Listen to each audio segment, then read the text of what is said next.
Yo, what's up guys? It's Noah. I don't know where I'm going to input this into a video, but I was just thinking, I'm out here at Ebby's Landing in Washington, and man, it's been a year, right, since I made a video. I think I'm going to put this in my first video. Lots happened, right? I'm sure lots happened for you, whoever's watching this, with the world being the way it is. But the most important things are your basic human needs, your family, love, challenging yourself. Everything else is just icing on top. You don't really need as much as you think you do. And if you ever get trapped or feeling like you're having anxiety about life or who you are, take inventory as to what's actually important to you. And maybe who you're trying to be is just to fulfill one of those needs. For example, one of the things that really fucked me up, I would say this time last year, I was just like literally right before I pulled out my phone to make this video, I was thinking about how I was living in my red Toyota truck, which was cool, by the way. I loved it, but at a point it wasn't very fun because it was raining and I was so broke, and my expectations were what I saw on the internet. So I would just grind it out all day, not really having a direction, but working, if that makes sense. Like, I'd make a ton of phone calls, but the phone calls weren't any good. And I was doing it because I needed to have a certain result, which was to make a lot of money. And that money would make me into the person that would get me the attention that I desired, the love that I desired, the acceptance that I desired, which ended up being, I don't want to say it, already there. It would never had to be earned. So my whole identity I put online and who I thought I wasn't actually me. So I had to go ahead and rethink that. In a nutshell, that's kind of how things changed for me. Because now my whole life is different.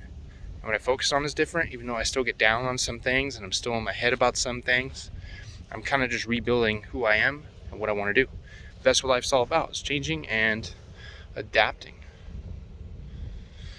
Let me show you guys what I'm looking at right now. It's just beautiful out here. So, I don't know if I already covered this before this clip, but I'm in the Navy now, and I also just picked up another little blue Toyota truck. You see it way over there? It's a 1983. Let's go check it out.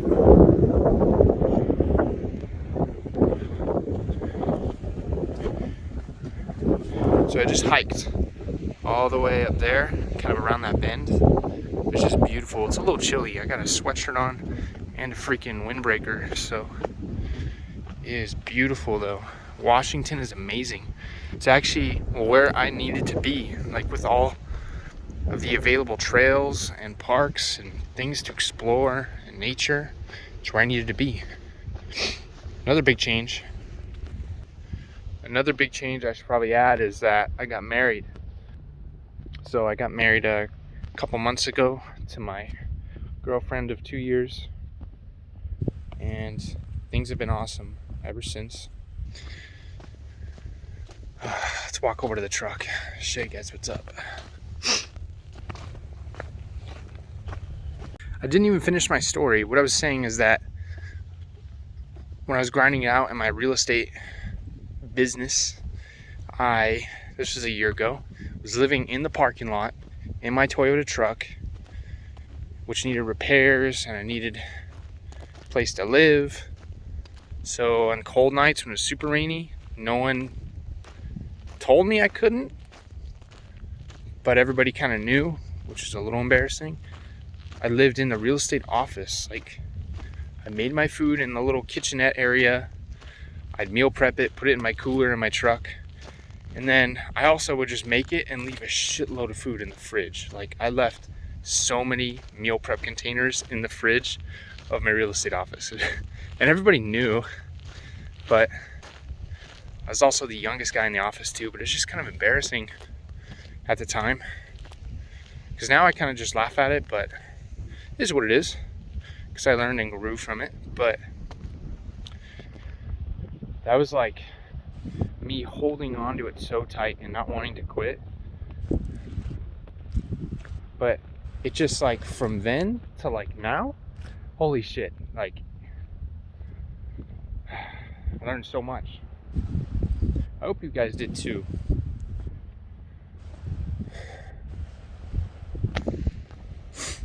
Yeah, I was just broke. Another part of that story is that there was a night where I had literally peanut butter. Like I would eat the crunchy peanut butter. I want to say this before I get to. Like the moment that I'm thinking of when I tell you guys this, I was sleeping in the back of the truck and I'd have like a jar, the family, like king size, Jif crunchy peanut butter and a butter knife. And I would literally just sit there and eat peanut butter. Or, fuck, what else did I have? It was peanut butter and I think it was just bread. Like I'd buy good bread. But, yeah, it would just be peanut butter and bread. Like I would eat peanut butter and bread, or I'd make like a honey peanut butter sandwich. But if I was tired and sleep, I would just, and wanted to sleep, I would just eat the peanut butter. Like sleeping in the back of this truck in my parking lot. It was just a bad time. Let me show you. So here she is. Picked her up for $1,500. It barely made it where I bought it from to base, over on the Navy base in Whidbey Island, which is where I'm at, by the way. It's a big old island in Seattle. It's like way down there. I don't really have a need to go down there though. Not that this could make it over there, but you know, eventually. So I bought this for $1,500. Went up there, looked at it, drove it around. Holy shit, I have a coolant leak.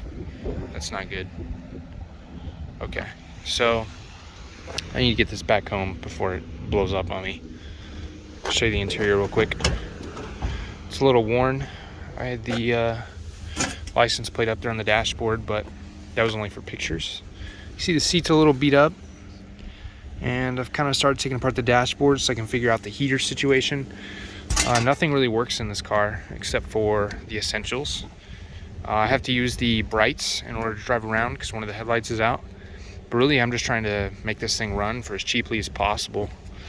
I don't really need to do anything else more. But it needs a radiator. There's oil leaking into the coolant somehow, so I really need to stop that leak.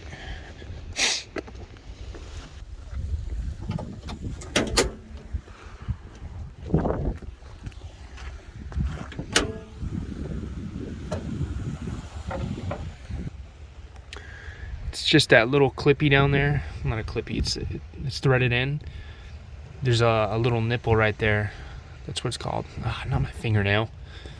You can see it right there. That little white knob kind of twists around. That son of a bitch. Is it still leaking? But anyway, now that I have it open, here's the engine. So far, the only thing I have replaced is the water pump right here. It was really wobbly right when I got it. Like the fan jiggled. It wasn't good. And then while I was there, you know, I replaced the belt. 2 days ago, I just did cap, rotor, wires. And then I had to tighten the carburetor down to the intake. That whole air filter you see isn't even secured to the intake. They kind of like put a little plate and made it fit, I guess because they wanted the cool look of an Edelbrock air filter. So that wasn't my idea. I got this sweet military issued battery. What are those called? You know, that holds the battery in. I got one of those. And then you can see I kind of routed this coolant like overflow line. Usually it goes to like a reservoir right here, but it was filled with oil and like this oil slush coolant mix. So I'm assuming this had a head gasket at some point, where it currently does. It runs a little warm usually, but this coolant overflow was just filled with nasty fluid. So I'm just gonna top this off as it needs and kind of go from there. I'm definitely gonna need to put some in because it just leaked half the fucking coolant I put in today onto the dirt. So I don't want any animals to get at this. So I'm gonna fix this before I go. But besides that, I don't know how many miles are on it because the odometer is broken. And according to the previous owner, who owned it for like 60 days, who probably found something that I still haven't found, and that's why he ditched the car to me. The previous owner had told me that this engine was swapped from the previous engine by some dude who is really proud of this truck when he sold it to him. So I don't know why or what, but I'm ordering a bunch of parts for it because it needs a clutch, it needs some seals, at least a ton of oil down there. So front main seal, rear main seal, probably do the transmission seal since it's going to be pulled out. I'm going to do engine mounts, transmission mount, and then what else here? I'm definitely going to put on the original air filter. It's got the Weber 3236 upgrade. As you can see, they kind of did a shitty job with this EGR delete. It looks like it had some emission stuff because there's random plugs attached to things, so I'm kind of just taking stuff off that's unnecessary as I go. Like there was a part of this reservoir had windshield washer fluid, but there's no windshield washers. They kind of just went into these little nipples right here, so I don't know what they were for, but they were just there. So I took them out because there's no windshield washers. And then another thing you can probably notice is this isn't an original Toyota paint color in 1983. I don't think they ever sold it with this color. It was spray painted, or they did a good job spray painting it. It's kind of chipping off now. The reason I say they did a good job spray painting it is because it looks pretty consistent, like all around. There's nothing like showing that it was spray painted, so maybe like it was a cheap paint job, but they sanded the other paint down, which was the original blue that these trucks came in. That's why the interior has this darker blue and this is kind of a lighter teal color. But it's a cool look. I honestly don't mind the color on this. It kind of goes with how old this truck is, and it's not an everyday color you see in these trucks. So I kind of like it, but at the same time, it definitely needs some work on the outside. But I mean, paint is the least of this truck's worries, because there are holes in the tailgate. Here's one here. And there's also a few holes in the bed, like one right here, one right there, and I think there's a couple up there. I'm not sure. But it also, I think it might just be down here. I never saw any rust back here. But the cab is actually not bad. There's no rust in the cab. Look at this headliner, by the way. I'm going to replace the heater core in here, put a simple radio in, as well as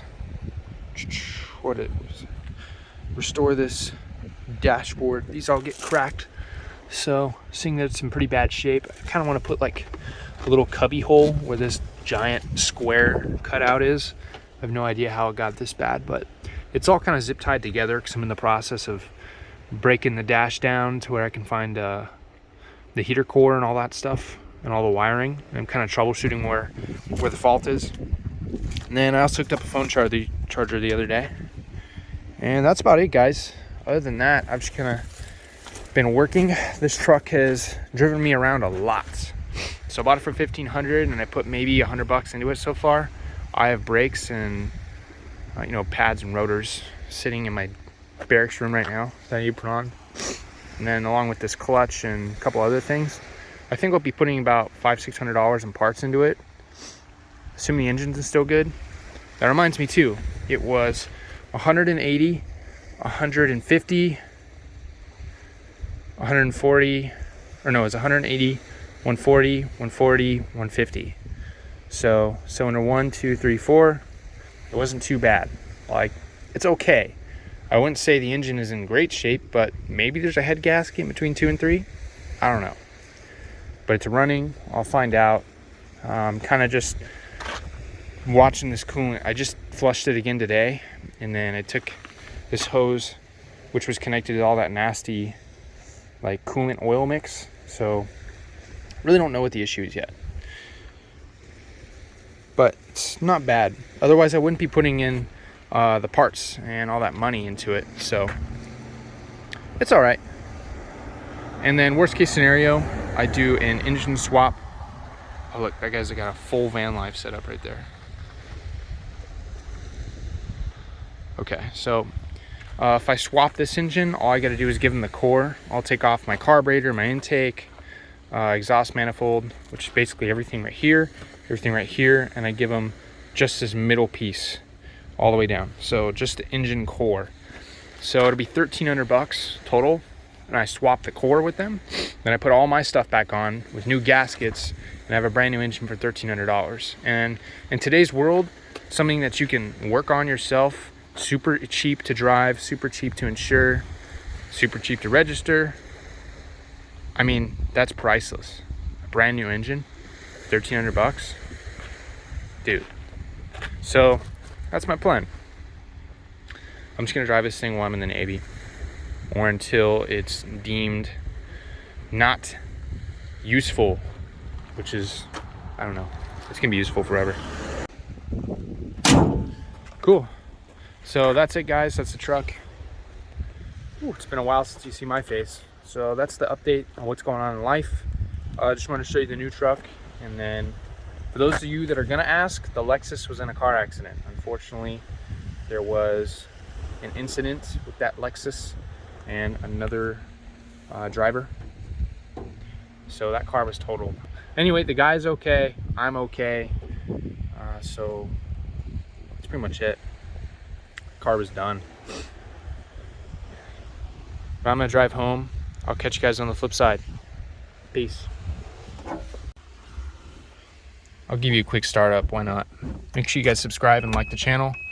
I'm gonna start putting out some more content, but I really don't know what it's gonna be about yet.